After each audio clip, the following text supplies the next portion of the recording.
Друзі, вітаю! Ви на каналі Монетний двір.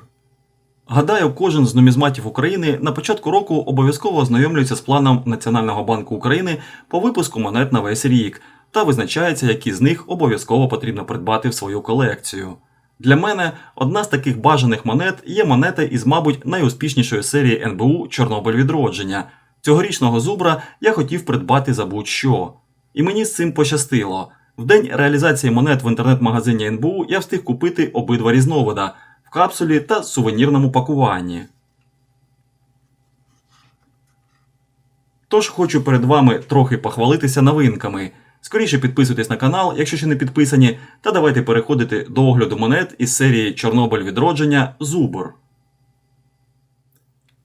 30-кілометрова зона відчуження та зона безумовного відселення сформовані внаслідок аварії на Чорнобильській АЕС і через 4 десятиліття залишаються територіями з обмеженим доступом через радіаційне забруднення.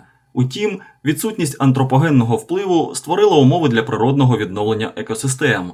З 26 квітня 2016 року ці процеси підтримує Чорнобильський радіаційно-екологічний біосферний заповідник, що став осередком відтворення як типових, так і занесених до Червоної книги України видів рослин і тварин, зокрема зубра. Зубр – найбільша наземна тварина Європи.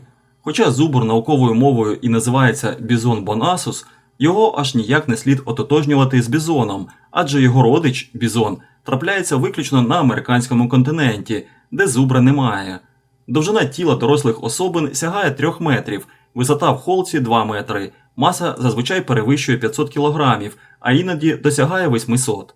Середня тривалість життя самців становить близько 22 років, самиці можуть жити до 27 років. Зубри є інженерами екосистем, вони, серед іншого, формують рослинний покрив і змінюють структуру ґрунтів. У минулому зубри були широко поширені в Азії та Європі, зокрема й на території України. Однак упродовж 17-19 століть їх чисельність суттєво скоротилась. Основною причиною цього стало браконьєрство. У 1980 році зубра було занесено до Червоної книги України. Збереження виду сьогодні можливе переважно на територіях із суворим режимом охорони. Чорнобильська зона відчуження розглядається як перспективний осередок відновлення популяції цього виду. У 2022 році в Чорнобильському заповіднику планували реалізувати унікальний міжнародний проєкт із відновлення популяції зубра. Для цього було виконано всі підготовчі роботи. Однак наміри перервалися через повномасштабне російське вторгнення в Україну. У майбутньому, за умови стабілізації ситуації та відновлення природоохоронних ініціатив, Чорнобильський радіаційно-екологічний біосферний заповідник може стати одним із важливих центрів збереження зубрів. Пам'ятна монета присвячена зубру, рідкісному виду, занесеному до Червоної книги України ще в 1980 році. У природних екосистемах зубри виконують важливу функцію. Зокрема, змінюючи рослинний покрив і поширюючись на інші території насіння, вони сприяють збереженню біорізноманіття. Уперше перебування зубра в Чорнобильській зоні було зафіксовано у квітні 2012 року. У наступні роки фотопастки та дослідники неодноразово підтверджували присутність цих тварин у різних частинах зони відчуження. На аверсі монети розміщено малий державний герб України угорі, написи «Україна» під гербом, номінал монети 5 гривень праворуч від герба, символічне колесо життя, що знаменує відродження природи. У центрі стилізований міжнародний знак «Радіаційна загроза», оповитий листям, навколо якого тварини, популяції яких розвиваються у 30-кілометровій зоні відчуження, що стала своєрідним резерватом для розмноження. Зокрема, ведмідя бурого, лося, зубра, рисі, коня проживальського, лелеки чорного.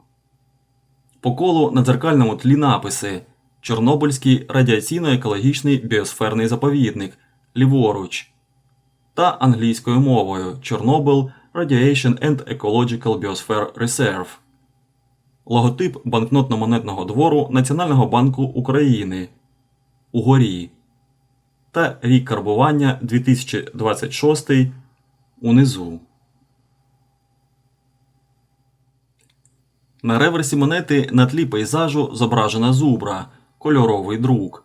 над яким праворуч на дзеркальному тлі написи «Зубр», «Бізон Бонасус», угорі ліворуч зубр із зубриням. Монета має номінал 5 гривень, її виготовлено з низільберу, категорія якості карбування спеціальний Uncirculated. Маса 16,54 грами, діаметр 35 мм, гурт монети рифлений. Тираж складає 40 тисяч екземплярів, у тому числі 20 тисяч у сувенірному пакуванні. Під час реалізації 30 квітня в інтернет-магазині НБУ вартість монети в сувенірному пакуванні складала 243 гривні, а монета в капсулі коштувала 190 гривень. Зараз монету перепродають за ціною від 2200 гривень та вище. Сьогодні, завдяки спільній роботі науковців, природоохоронців, лісівників і небайдужих людей, зубр поступово повертається у наші ліси. Зубрів можна зустріти у національних парках, заповідниках та лісових господарствах, де створюються умови для їхнього безпечного життя та розмноження. Присутність зубра не просто окраса природи, це важливий фактор збереження екологічної рівноваги та біорізноманіття. Але викликів залишається чимало. Втрата місць існування, брак генетичної різноманітності, загрози від браконьєрства та конфлікти з людьми через сільське господарство. А ви коли-небудь бачили зубра у дикій природі? Поділіться своїми враженнями у коментарях. Загалом у мене це вже 5-та монета із серії із 6 монет. Іначе вона є заключною, принаймні НБУ поки не повідомляли, чи буде серія мати продовження. До повної колекції не вистачає самої першої монети 2021 року випуску «Кінь Пржевальського». І так як я маю 2 монети зубра, то буду шукати варіанти обміну на монету, що бракує. Діліться в коментарях, чи вдалося вам придбати новинку. Також, якщо маєте зайву монету «Кінь Пржевальського» і готові її обміняти, залюбки розгляну пропозиції. Буду завершувати огляд, обов'язково залишайте коментарі, ставте вподобайку, якщо було цікаво, та підписуйтесь на канал, щоб не пропускати нові випуски. До зустрічі!